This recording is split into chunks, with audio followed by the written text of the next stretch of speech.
10장 38절에서 42절까지 한 절씩 교독합니다.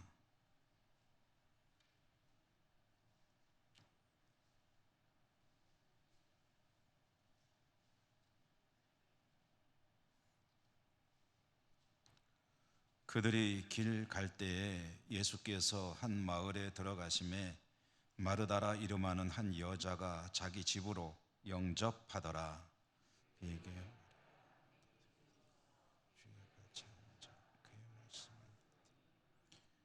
마르다는 준비하는 일이 많아 마음이 분주한지라 예수께 나아가 이르되 주여, 내 동생이 나 혼자 일하게 두는 것을 생각하지 아니하시나이까 그를 명하사 나를 도와주라 하소서. 주께서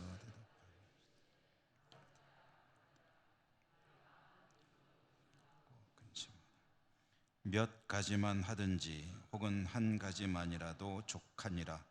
마리아는 이 좋은 편을 택하였으니 빼앗기지 아니하리라 하시니라. 아멘. 오늘 우중에 하나님을 예배하는 자리에 나오신 여러분들을 진심으로 축복합니다. 은혜가 풍성하시기를 기원드립니다. 오늘 신약성경 읽기 40번째로 누가복음 10장의 말씀 좋은 편이라는 제목으로 잠시 말씀을 나누겠습니다. 주님은 이제 이 누가복음의 복음서의 제2막 예루살렘을 향해 가는 길, 오늘 그 중도에 있었던 에피소드 한 가지를 전해주고 있습니다. 주님께서 길을 가시던 중에 마르다와 마리아 이 자매의 집에 들렸다는 거죠. 이 마르다와 마리아의 집에 들른 이 이야기가 아마 성경을 좀 주의 깊게 읽으시는 분들에게는 조금 이상하다 하는 그런 느낌을 줄 것입니다. 의문점이 들 수가 있다는 거죠. 왜냐하면 마르다와 마리아에 대해서는 복음서가 여러 곳에서 이야기를 들려주는데, 마르다와 마리아와 또 한 사람의 남자 형제가 있죠. 나사로. 삼남매. 이 삼남매가 예수님과 상당히 친밀한 관계를 맺고 있는 사람들이고, 이 사람들이 사는 집이 어디냐면은 베다니 마을로 성경에는 나오고 있습니다. 그래서 예수님께서 예루살렘에 가시면은 낮에는 예루살렘에 가서 일을 보시고 일을 하시는 거죠. 그리고 저녁에 주무셔야 되니까 어디로 가냐면은 이제 베다니 마을로 나와서 마르다, 마리아, 이 나사로의 집에 머무셨던 것으로 보아도 크게 틀리지 않습니다.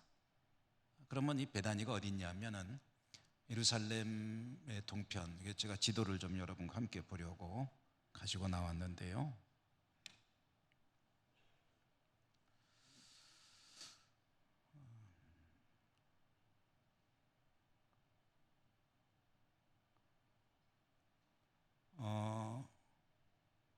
지도가 또 잘 안 보이죠? 작아서. 그렇죠? 지금 우선 말로 설명을 해드리면, 예수님이 갈릴리에서 일을 하시다가 예루살렘으로 가시잖아요. 가시면은 그 가는 길이 어디냐면은 우선 크게 한번 여러분 보십시오. 여기 제가 동그라미 치는 데가 이제 갈릴리고 예루살렘은 여기니까 확대를 해서 보면은 예루살렘이고요, 갈릴리이고 중간에 사마리아. 여러분 이 지도는 좀 이제 계속 제가 보여드릴 거니까 자꾸 보시면서 이제 익숙하게 좀 해주시기 바랍니다. 예수님께서는 갈릴리에서 예루살렘으로 가셔야 되는데, 여기로 가시려면 중간에 사마리아를 지나야 되는데, 사마리아 사람들이 예수님을 배척했다고 그러잖아요. 그래서 여러 차례 말씀드렸죠. 그래서 예수님은 사마리아로 지나가던 길을 코스를 바꿔가지고 이렇게 요단강 동쪽으로 건너가십니다. 건너가서 이 여리고를 지나서 이제 예루살렘으로 이렇게 올라가십니다. 이 여리고를 지나는 이야기가 어디 나오면 누가복음 19장에 나옵니다. 그럼 오늘 어디죠? 10장이잖아요. 그러면은 베다니가 어디냐 하면은 좀 확대해서 보겠습니다. 베다니는 여기입니다. 예루살렘하고 붙어 있고 요 거리가 한 3km 정도 됩니다. 3km. 그러니까 예루살렘 바로 옆에 있는 베다니, 이 베다니는 이 여리고 쪽에서 예루살렘으로 가는 사람들이 갈 때에 서울에 가려면 과천을 지나가듯이 아니면 하남시를 지나가듯이 지나가는 도시가 바로 이 조그만한 마을이 베다니 마을이고, 이 마르다, 마리아, 나사로의 집이 이 베다니 마을에 있었다는 거죠. 그러면은 자, 여러분 이야기 전개 과정이 어떻습니까? 예수님께서 갈릴리에서 예루살렘으로 가신다고 그럴 때 이렇게 가시니까 여리고가 19장에 나오는데 여리고를 지나기 전에 지금 베다니 마을에 갔다고 얘기를 하는 거예요. 그럼 이게 안 맞잖아요. 안 이상하세요? 이상하죠? 예, 좀 자꾸 듣다 보면 이해가 되실 겁니다. 이제 말하자면 이게 무슨 얘기냐면 주님께서 갈릴리를 떠나서 여리고를 지나서 예루살렘으로 가는 길에 마지막에 가는 데가 도착하는 데가 베다니인데, 여리고로 가지도 않았는데 지금 베다니에서 있는 이야기를 전해주는 거예요. 그것도 예수님께서 길을 가시다가 마르다 마리아의 집에 들렸다라고 하면은 아직 한참 나중에 나올 얘기가 미리 땡겨져서 나온 것이다. 이건 좀 이상하지 않느냐. 그러면 여기서 여러분들에게 제가 드리려고 하는 얘기는 제 이야기입니다. 이 복음서라는 것이 뭐 성경이 대개 다 그렇지만 특히 이 복음서라는 것이 기록된 목적이 뭐냐 할 때 예수님의 일대기를 시간 순서대로 쭉 기록하는 것이 목적이 아닙니다. 그러니까 이 복음서의 이야기들을 그냥 시간이 처음부터 그대로 쫙 오늘 그 다음날 이런 식으로 쭉 이야기가 전개된 것이 아니라 때로는 필요하면은 나중에 있던 이야기지만 오늘 있는 것처럼 땡겨서 갖다 넣은 경우도 있다. 왜 그러냐? 필요하면은 그렇게 복음서를 순서를 바꿔서 기록한 일도 있다라는 거죠. 어떤 순서, 어떤 경우에 필요할까요? 이런 이야기를 하는데 이 얘기랑 좀 짝을 좀 맞췄으면 좋겠다, 이 얘기도 같이 좀 했으면 좋겠다 라고 생각이 될 때 하나님께서 그 이야기를 미리 땡겨가지고 이제 사용하실 수도 있다는 거죠. 그게 한두 군데가 아닙니다. 그러니까 어디 보면은 거의 어떤 복음서에는 이 얘기가 먼저 나오고 이 얘기가 나중에 나오고, 어떤 복음서에 보면 그게 또 거꾸로 돼 있고, 와, 이 복음서가 왜 이렇게 서로 다르냐, 이런 거 가지고 시험 드시지 말라는 거예요. 성경은 백과사전도 아니고 다큐멘터리가 아닙니다. 기록이 아니에요. 이것은 하나님께서 예수 그리스도를 바르게 깨닫도록 하기 위해서 주시는 하나님의 설교, 말씀이다, 이렇게 생각하셔도 됩니다. 그러니까 나중 일을 먼저 쓸 수도 있고 먼저 일을 나중 쓸 수도 있고, 순서는 하나님께서 필요한 대로 바꿔서 쓰시기도 한다. 그러면은 여러분 이 사건이 이제 이해가 되겠죠. 실질적으로는 나중에 있었던 일이지만 하나님께서 이 이야기는 지금 꺼내는 게 좋겠다 해가지고 미리 땡겨서 이제 꺼내는 이야기가, 주님께서 예루살렘에 거의 도착해가지고 마르다 마리아의 집에 당도했을 때 이런 일이 있었다라는 이야기를 전해 주시는 겁니다. 자, 그러면 오늘 이 성경 속에 나오는 이야기는 역시 또 굉장히 유명한 이야기죠. 저도 이 본문을 가지고 우리 교회에서도 한 2번쯤 설교한 것 같고요. 외부에 특히 여전도회 헌신예배 설교할 때 좀 많이 제가 본문으로 택하는 그런 내용이기도 합니다. 스토리는 뭐 간략하죠. 마르다 마리아의 집에 들렀다 예수님께서. 이제 주님께서 오시니까 마르다가 굉장히 바빠졌다. 갑자기. 뭐 때문에 바쁩니까? 대접해야 되니까. 주님이 오셨으니까 음식 준비도 하겠죠.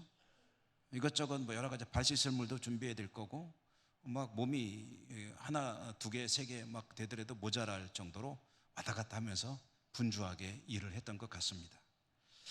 그런데 이제 마르다가 그렇게 바쁘게 왔다 갔다 하면서 보니까 동생 마리아는 예수님의, 성경에 보니까 발치에 앉아서 주님의 말씀을 듣고 있었다라는 거죠. 마르다가 그걸 보다가 이제 기분이 안 좋았겠죠. 그래서 주님에게 말을 합니다.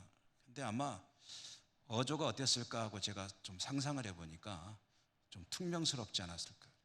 아무리 주님이지만 지금 기분이 굉장히 안 좋아요. 자기는 혼자서 막 이리 뛰고 저리 뛰고 하는데 동생이 철부지도 아니고 나이도 뭐 먹을 만큼 먹었고 알 만큼 알 텐데 저렇게 언니가 이리 뛰고 저리 뛰고 하는데 지도 좀 도와주지. 주님 발치에 앉아가지고 이렇게 쭉 쳐다보면서 이제 주님 얼굴 빤히 쳐다보면서 얘기를 들었겠죠. 그러니 속에서 열불이 나는 거죠. 이제 그래가지고 주님에게 한마디 하는 겁니다. 그래서 마르다가 뭐라 그랬냐면, 주님, 나 혼자 일하느라고 바빠 죽겠는데 마리아 왜 그냥 두는 거예요? 걔한테 좀 언니 좀 도와주라고 얘기 좀 해주세요. 그러고 이제 한마디 했는데 아마 뾰족하게 얘기를 했겠죠. 그러자 그런 마르다를 향해서 주님께서 말씀을 하시는 겁니다. 마르다야, 마르다야, 네가 많은 일로 염려하고 근심하나 몇 가지만 하든지 혹은 한 가지만이라도 족하니라. 마리아는 이 좋은 편을 택하였으니 빼앗기지 아니하리라 라고 말씀을 하셨습니다. 마르다는 좀 불편한 마음으로 말을 꺼냈고, 그리고 듣기가 좀 민망한 그런 어조였을 터인데, 주님은 그런 마르다의 마음을 잘 아시죠. 저 마르다가 왜 저러는지. 그래서 마르다에게 대답을 하시는데, 마르다야, 마르다야 라고 이제 2번 불렀거든요. 이게 이제 가지는 의미가 있습니다. 마르다야, 마르다야 라고 2번 부르는 것은 유대인들의 어법에 의하면은 그것은 굉장히 따뜻한 어조라고 합니다. 그러니까 마르다는 좀 히스테리컬하게 신경질적으로 얘기를 했을 텐데, 주님은 아이고 마르다야 하면서 이제 따뜻하게 부르셨다는 거죠. 사랑스럽게 여기는 목소리입니다. 마르다와 마리아, 나사로 3남매를 주님께서 사랑하셨다는 이야기는 복음서에 등장하는 이야기죠. 그 마르다의 마음도 잘 아시고, 그 수고도 잘 아시고, 그 인정하고 계시고, 그리고 지금 불편한 마음을 가지는 이유도 아시고, 그러므로 마르다의 마음을 따뜻하게 어루만져 주시는 것이 주님의 마음, 그것이 마르다야, 마르다야 라는 2번 부르는 주님의 부르심 속에 들어 있습니다. 그러니까 여러분 기도하다가 혹시 주님 음성이 들려오는데 아무개야 하고 1번 부르는 것보다 아무개야, 아무개야 하고 2번 부르는 것 같으면은 아이고 주님이 나를 정말 이 시간에 따뜻하게 불러주시는구나 하고 생각하시면 되겠죠.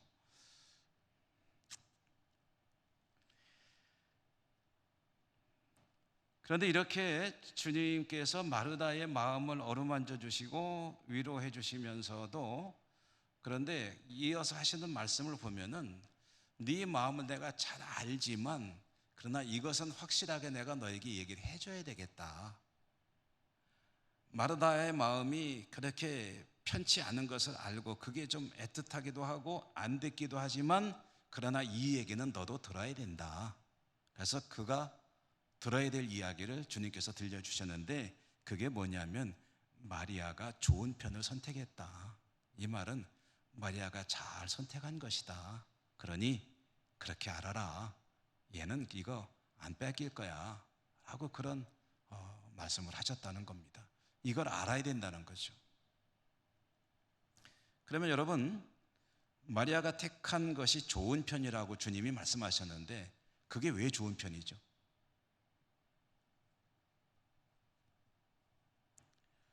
주님이 말씀하시는 마리아가 택한 좋은 편이 무엇을 말하는 겁니까?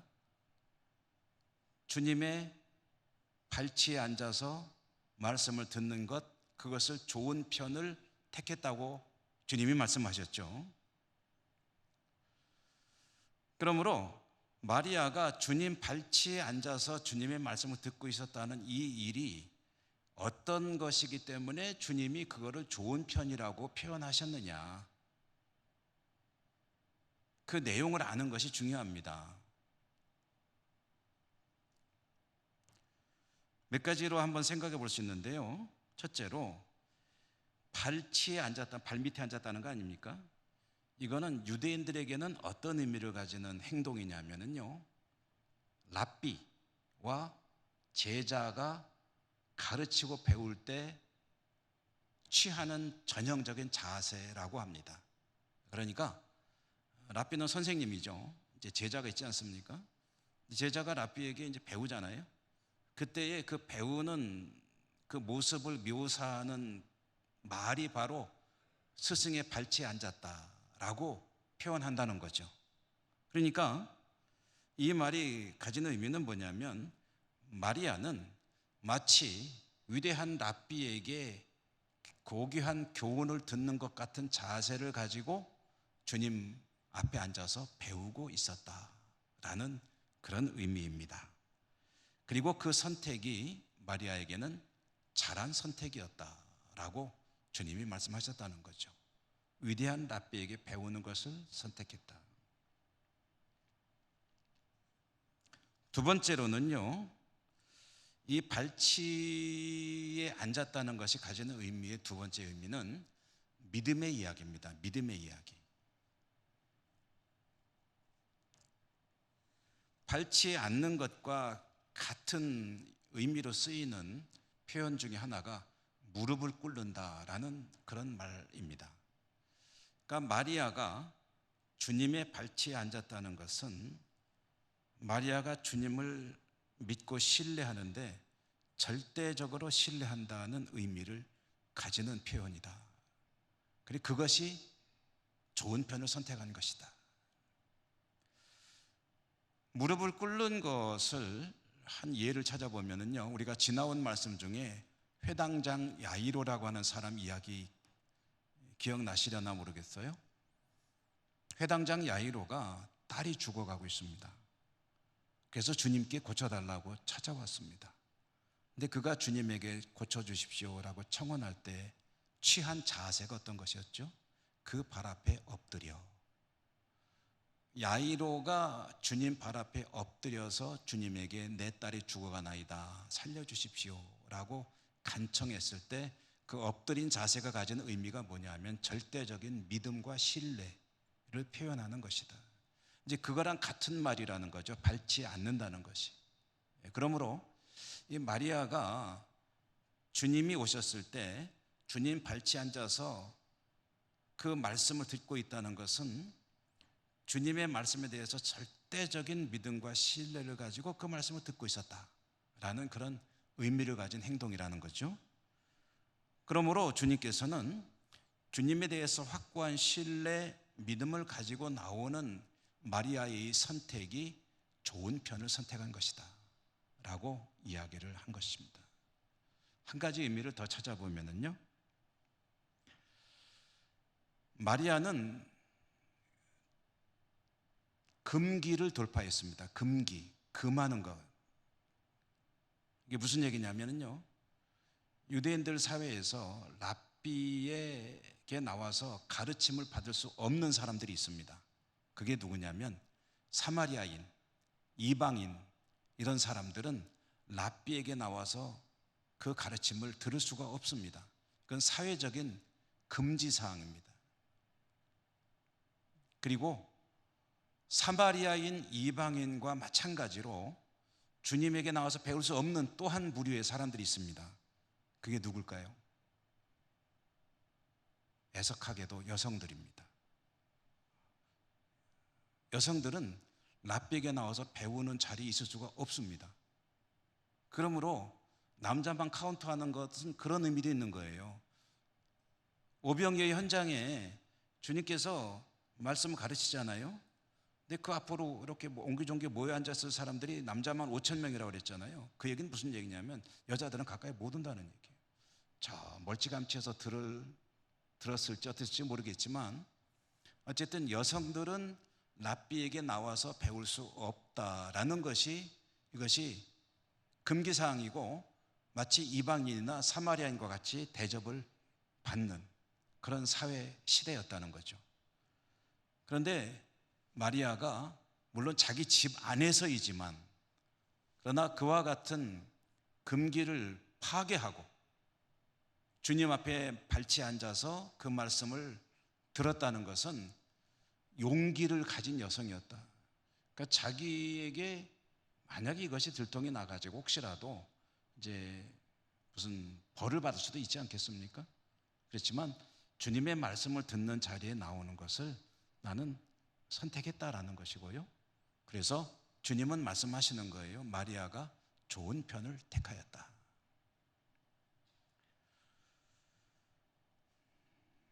사회적인 금기를 용기 있게 돌파해서 주님의 말씀을 듣는 자리에 절대적인 신뢰를 가지고 집중하여 듣고 있는 것은 마리아가 참 잘 선택한 것이다 라고 주님께서 말씀하신다는 거죠. 그리고 이것은 주님은 하나님이시지 않습니까? 하나님께서 말씀하실 때 이러한 자세로 절대적인 믿음의 자세를 가지고 그리고 어떠한 난관이 있고 장애가 있더라도 나는 그 말씀을 꼭 들어야 되겠다라는 용기 있는 태도를 가지고 주님에게 나오는 것은 이것은 인간 사회에서는 어떤 제약이 있을지 모르겠지만 신과의 관계 속에서는 신의 입장에서 보면 최고의 반응이다라고 할 수가 있습니다. 말하자면 아무리 어려운 상황이고 여러 가지 장애가 있고 하나님 앞에 나올 수 없는 상황이라 할지라도 나는 하나님께 반드시 나가야 되겠다. 목숨을 걸고라도. 이렇게 나올 때 주님께서 가장 기뻐하시는 성도의 모습이라는 거죠.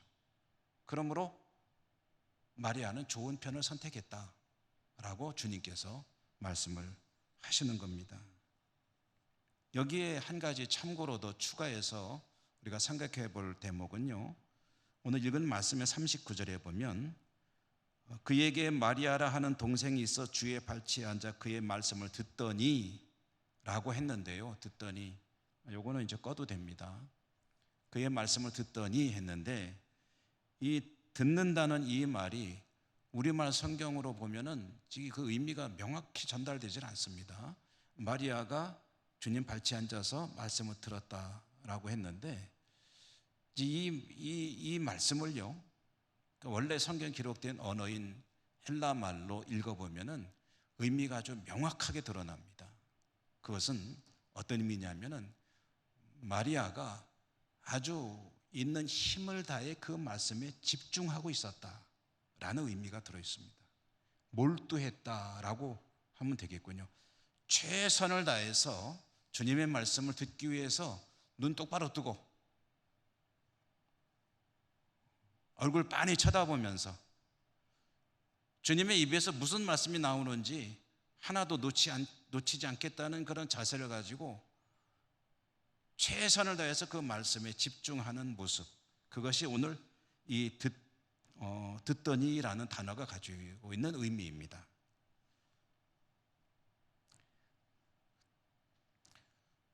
이런 마리아의 모습을 주님이 보시고 좋은 편을 선택했다라고 하셨고요. 그런데 이제 마르다 입장에서 보면 이게 짜증나는 거죠. 아까도 말씀드렸지만 마리아가 좀 도와주면 나도 좋고 지도 빨리 끝내고서 같이 주님 말씀을 들을 수도 있고, 그리고 주님도 얼마나 피곤하실 텐데 저것이 눈치도 없이 좀 쉬시게 놔두지 거기 앉아가지고 저렇게 주님 말씀을 듣고 있으니 참 주님이 쉬고 싶어도 쉬지도 못하겠네 라고 하면서 속으로 이래저래 마음이 몹시 불편하다는 거죠. 그런 마르다의 마음을 주님은 충분히 이해를 하셨습니다. 그 이해하셨다는 것이 드러나는 그 대목이 마르다야 마르다야 라고 두 번 부르는 그런 주님의 부르심이라고 말씀드렸죠. 그렇지만 정말 중요한 것은 마르다도 애쓰고 있고 수고 많이 하고 있지만, 그러나 정말 좋은 게 무엇인지를 너도 배워야 될 거 아니냐 라는 것이 오늘 이 말씀의 요지입니다. 중요한 내용은 바로 그것입니다.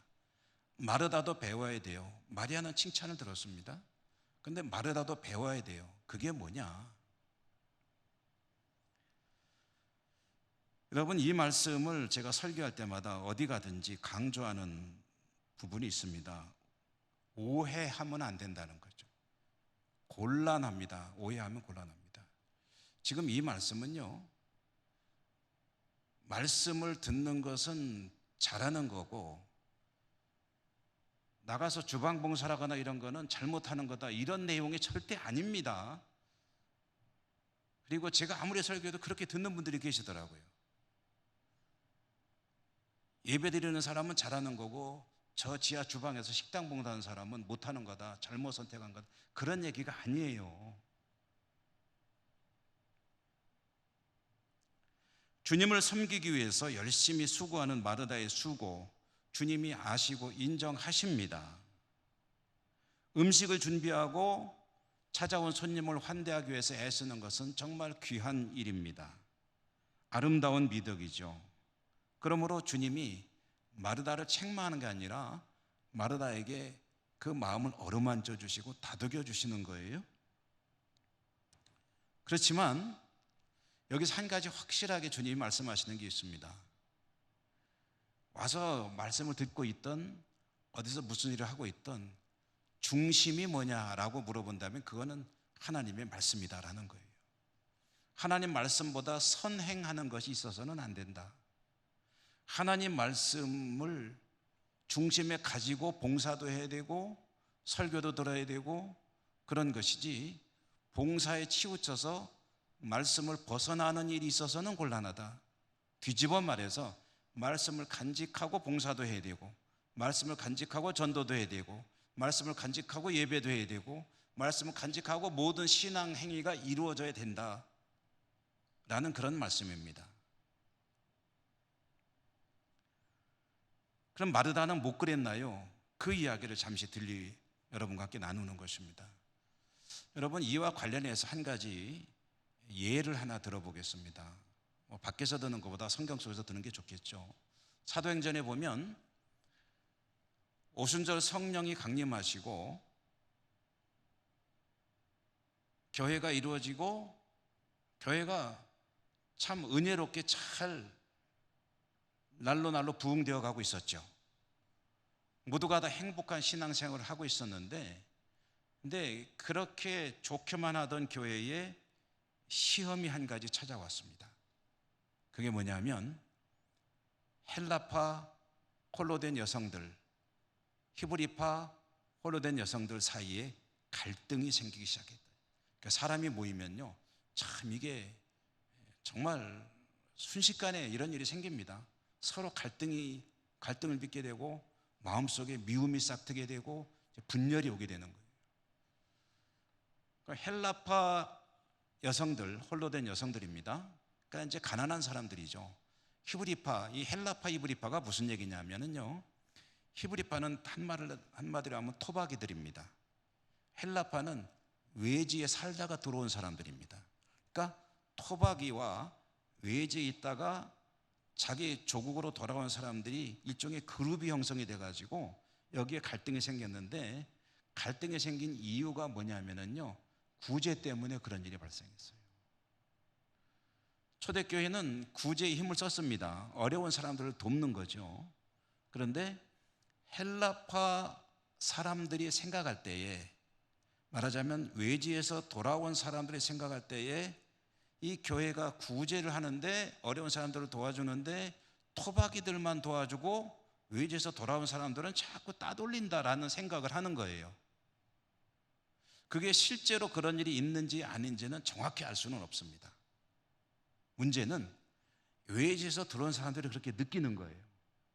아, 저 사람들이 말이야, 자기 토박이들 친척끼리 해서 거기는 원래 좀 넉넉히 나눠주고 우리는 정말 따돌리고 말이야 서러워서 살겠나 이런 식으로 이제 말하자면은 섭섭함이 생기게 되고 그러면서 이게 갈등이 되는 거예요. 다툼이 되고 분열이 일어나는 상황이 된 겁니다. 그러니 교회를 이끌어가는 사도들의 입장에서는 고심을 하지 않을 수가 없죠. 지금까지 교회가 잘 되어 왔는데 어느 날 갑자기 교인들 사이에 이런 갈등 요소가 자리를 잡게 되니까 그럼 이걸 어떡하지 하고서 나름대로 고심하다가 문제 원인을 찾다가 결론을 내렸습니다. 결론이 뭐였을까요? 이것은 문제가 뭐냐 하면은 성도들에게 은혜가 떨어져서 그렇다. 다른 게 문제가 아니에요. 가장 근본적인 원인은 은혜가 떨어진 것이다. 여러분, 시험은 누구에게 찾아오죠? 은혜가 떨어지면 시험이 옵니다. 은혜가 충만하면 그까지 시험 아무리 왔자 끄떡도 안 합니다. 누가 한 대 쿡 쥐어박아도 그래 할렐루야 하고 히히 이쪽부터 한번 더 때려봐. 오른뺨을 때리면 왼쪽 뺨도 때려봐 그러지. 그런데 은혜가 떨어지면요 슬쩍 푹 찔려만 해도 왜 이래 기분 나쁘게 이런 반응을 하게 됩니다. 실제로 차별이 있느냐 없느냐가 문제가 아니에요. 사도들이 볼 때는 차별할 수도 있습니다. 인지상정이 그렇지 않아요. 손은 안으로 굽는다고 이 구제를 하는 사람들이 어쩌다 보니까 자기가 너무 사정을 잘하는 옆집 아재가 있는 거야. 아지매가 있는 거야. 근데 거기는 정말 도와줘야 돼. 그래서 딴 집보다 조금 쌀 한 좀 더 줬다고 생각해 봅시다. 이게 어떻게 또 알려졌네. 그럼 차별대우 한다는 거예요. 그럴 수도 있고 아닐 수도 있다는 겁니다. 근데 문제 원인은 뭐냐면 실제로 차별했느냐 안 했느냐가 아니에요. 고의로 했느냐 실수를 했느냐도 아니에요. 문제는 사도들이 볼 때 문제는 뭐냐면 이런 일을 가지고 섭섭함을 가지기 시작했다는 것이 문제라는 거예요. 왜 섭섭하죠? 은혜가 떨어져서 그렇다는 거예요. 쉽게 말해서 이런 거 아닙니까? 저 사람 좀 더 도와주세요. 나는 한 줌만 줘도 돼요. 근데 저 사람은 애기들도 있고 입이 많으니까 저기는 3줌 정도 주세요. 그게 모자라면 제 거 좀 덜어서 주세요. 이게 이제 은혜가 충만할 때 모습인데 누구는 입이고 누구는 뭔가 똑같이 2줌씩 나눠줘요. 이렇게 나오면 이제 그게 은혜가 떨어진 거라는 거죠.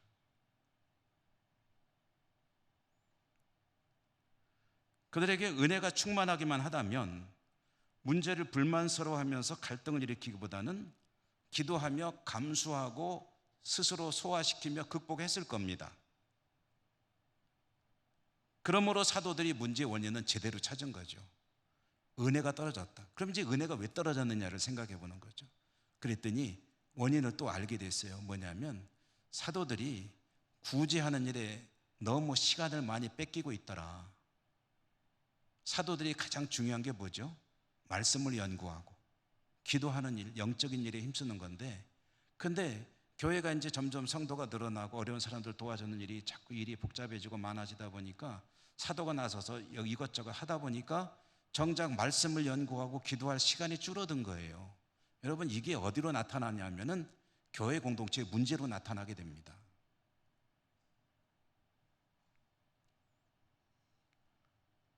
그래서 사도들이 대책을 세우죠. 무엇이었죠?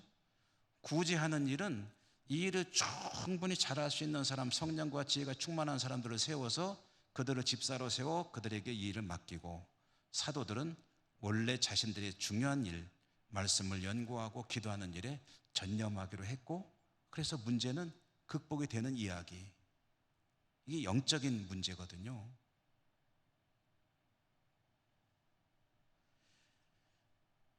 말씀을 듣는 것과 식탁 봉사하는 것, 어느 쪽이 중요한 일이고 어느 쪽은 안 중요한 일이고, 어느 쪽은 잘 선택한 일이고 어느 쪽은 잘못 선택한 일이라는 이야기가 아닙니다.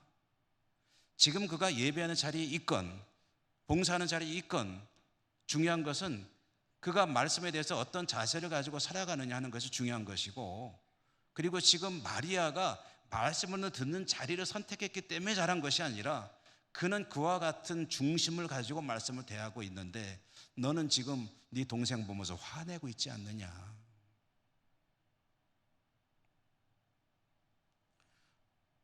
어떻게 따지면 마르다는 그 생각까지 했을지 몰라요. 맨날 저것은 저렇게 누구한테 생색나는 것만 하고 뒤치다거리 내가 다 하고 굳은 일은 내가 다 하고, 그게 여러분 기분 나쁘게 받아들이기 시작하면요 큰 시험거리가 됩니다.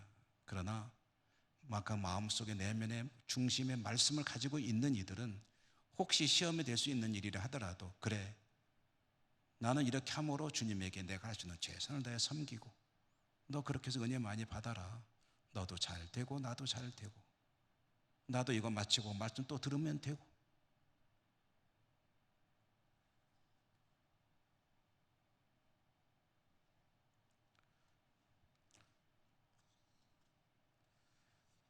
그러므로 마르다와 마리아의 이 이야기는 중심의 이야기입니다. 성경 공부하는 자리에 가는 건 잘한 것이고, 식당 봉사하는 자리에 간 것은 그것은 짜증나는 일이냐? 아니에요. 무슨 일이든지 다 주님의 나라, 주님의 일을 위해서 헌신하는 종들의 귀한 그런 믿음의 이야기입니다. 중요한 것은 중심이라는 거죠. 자, 여러분, 제가 서두에 그 이야기만 하고 마칠게요. 이게 원래는 저 뒤에 나와야 되는 이야기인데 왜 앞으로 당겨다 놨을까? 그 이유가 뭘까? 이유가 있으니까 당겨 놨겠죠. 하나님은 왜 이 말씀을 여기다 갖다 놨을까 하고, 이 자리가 어딘가 하고 보니까 바로 앞에 나오는 이야기랑 연결되는 이야기예요. 앞에 나오는 이야기가 뭐죠? 지난 수요일 날 우리가 뭐 공부했죠? 선한 사마리아인의 이야기죠. 선한 사마리아인의 이야기의 시작으로부터 해서 그 결론이 무엇이었습니까? 시작은 어떻게 하면 영생을 얻을 수 있습니까? 라고 율법교사가 질문을 했죠. 그러자 주님께서 대답하시기를, 율법에 뭐라고 되어 있니? 하나님을 사랑하고 이웃을 사랑하라고 되어 있습니다. 그럼 그렇게 해라. 그러면 그 이웃이 누굽니까? 그래서 지난주에 말씀드렸죠. 지난 수요일에 사마리아 사람은 내가 이웃이 누군지를 고르고 있는 거죠. 근데 주님은 뭐라고 말씀하셨어요? 내가 누구에게인지 다가가서 사랑으로 대하면 그가 바로 내가 이웃이 되어주는 것이다 라고 말씀하신 것이죠. 방향이 완전히 다르죠. 반대 방향입니다. 자기 중심이냐 아니면 상대방 중심이냐. 그 이 이야기에서 마르다 마리아 이야기를 붙여놓은 의미가 뭐냐면은 그 이야기의 결론이 오늘 이야기 속에 나오기 때문이에요. 너도 가서 그와 같이 하라라고 했잖아요. 근데 그와 같이 하라고 하는 그 말씀은 그렇게 함으로 내 영생이 얻어지는 것이다. 요즘 우리말로 하면은 우리의 구원은 그렇게 완성되는 것이다 라고 한다면, 오늘 말씀을 그대로 갖다 대입을 해보면 무슨 얘기가 됩니까? 주님의 말씀을 듣고 있다 하더라도 그 말씀이 제대로 나의 중심에 박혀 있어야 되고, 그리고 그 말씀대로 행하는 삶이어야 한다. 누구 보고 시험 들지 말고 기분 나빠하지 말고, 그 은혜가 떨어진 거예요. 마리아가 말씀 듣는 자리에 있는 것이 좋은 편이 아닙니다. 그는 어떠한 중심을 가지고 말씀을 대하고 있느냐가 중요한 것입니다. 마르다도 마찬가지예요. 식탁 봉사하는 것은 허드렛 일이 아닙니다. 하나님이 귀히 여기시는 봉사인데, 그걸 하면서 다른 사람 보고 비교하고 기분 나빠가지고 화내고 있으면은 그 안에 말씀이 있는 겁니까? 상대방이 잘 되기를 바라고 나도 그와 같이 되기를 사모하며 말씀 중심으로 살아가는 자, 그렇게 살아갈 때 그에게 뭐가 이루어진다? 영생이 이루어지는 것이다.